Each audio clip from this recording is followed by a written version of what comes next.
If you pulled up to a gas pump in May of 2026, you felt it immediately.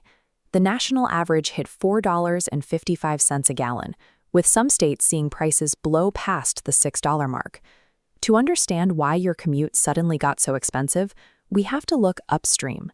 This chart shows the price of Brent crude oil, the global benchmark.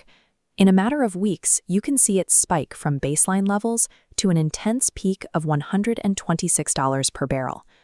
This level of inflation doesn't happen because of routine market fluctuations or seasonal demand. It happens when a single critical node in the global supply chain abruptly snaps. That node is the Persian Gulf, specifically the waterway sitting right between Iran and the Arabian Peninsula. It's called the Strait of Hormuz. At its narrowest point, this passage is only 34 kilometers wide.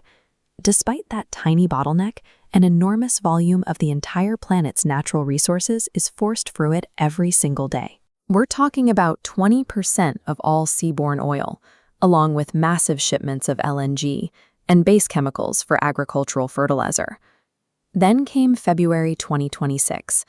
Coordinated U.S. and Israeli airstrikes hit military facilities inside Iran, resulting in the death of Supreme Leader Ali Khamenei. In immediate retaliation, Iran launched missile barrages across the region. Within hours, the Revolutionary Guard Corps began transmitting VHF radio warnings to vessels in the strait. Commercial shipping was officially forbidden from passing through. A localized military operation essentially erased a fifth of the world's energy supply overnight.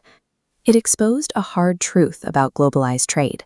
It operates on a highly fragile system that can be bottlenecked by geography.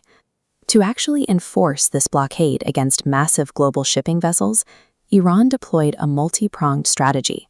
First, they used aerial drones, directly striking commercial oil tankers like the Palau-flagged Skylight. Second, they introduced a hidden, lingering threat. Iranian forces began laying underwater naval mines directly in the shipping lanes, turning routine navigation into a lethal gamble. Third, they utilized swarm attacks. Fleets of small, highly maneuverable speedboats were used to intercept larger vessels and fire short-range missiles. And finally, an invisible tactic, satellite GPS spoofing. By jamming and altering navigation signals, they could actively disorient ship captains trying to thread the needle of the narrow strait. This is the essence of asymmetric warfare. A military doesn't actually need to sink every single ship to close a waterway. The mere presence of these relatively cheap, unpredictable weapons makes the strait entirely too dangerous for commercial crews to navigate. The financial markets reacted to that danger with immediate paralysis. This graph shows war risk insurance premiums skyrocketing 4 to 6 times their normal value. As a direct result, global tanker traffic plummeted by 70%. Over 10.5 million barrels of oil per day were suddenly shut in, stranded across the Middle East. This situation rapidly devolved into what became known as a dual blockade. While Iran blocked the Gulf to Western shipping, the United States deployed the Navy to simultaneously blockade Iranian ports. But starving the global market of that much energy threatened a total economic collapse. To relieve the pressure, the U.S. Treasury Department was forced into a geopolitical paradox. They issued a document known as General License 134B, a sanctions waiver. The logic was brutal but simple.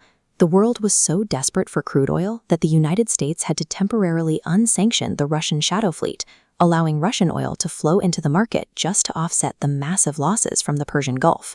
Those Russian oil waivers caused an immediate, fierce diplomatic rift. European allies condemned the move, and Ukrainian President Volodymyr Zelensky lodged formal protests with Washington. Ukraine's argument was straightforward. By relying on Russian oil to survive an Iranian crisis, the United States was actively funding the Russian military apparatus. The breaking point arrived in May of 2026. After regional peace talks collapsed, the Trump administration pivoted. Prioritizing maximum geopolitical pressure over domestic economic relief, the White House officially... The global fallout was swift. Benchmark oil prices surged right back past $105 a barrel. Without the Russian supply buffer, emerging markets were left scrambling to secure new overland routes and alternative logistics for long-range maritime crude. The 2026 crisis lays bare a difficult reality. We do not operate in a perfectly decentralized global market. We rely on a fragile physical system governed by narrow geographic choke points where economic weapons always cut both ways.